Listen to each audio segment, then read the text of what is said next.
আজকে কথা বলবো পসেসিভনেস নিয়ে। দুইটা মানুষ যখন সম্পর্কে থাকে তখন তাদের মধ্যে একজনেরই অনেক সময় অভিযোগ হয় সাথে থাকা ব্যক্তি এত পসেসিভ কেন। আমি বলি পসেসিভনেস ভালো জিনিস, কিন্তু সেই পসেসিভনেস যখন আপনার ব্যক্তি জীবনে ক্ষতির কারণ হয়ে দাঁড়ায় তখন সেটা ভালো না।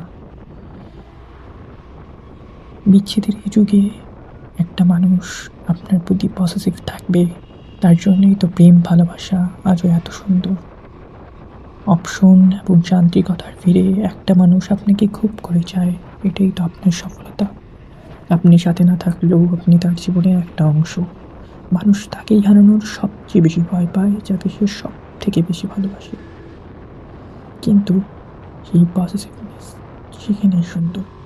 পসেসিভনেসের জন্য যদি ফ্যামিলি প্রোগ্রামে অ্যাটেন্ড করা না যায়, পসেসিভনেসের জন্য যদি মাসে একবার কারো টেক্সটের রিপ্লাই দেওয়া না যায়, পসেসিভনেসের জন্য যদি জীবন কঠিন হয়ে যায়, তাহলে সেই পসেসিভনেস ভালো না। ভালোবাসা মানে একজনের জীবনকে সহজ করে দেওয়া। ভালোবাসার সবচেয়ে উত্তম সংজ্ঞা হইল আমি একজনের জীবনকে সহজ করে দেব।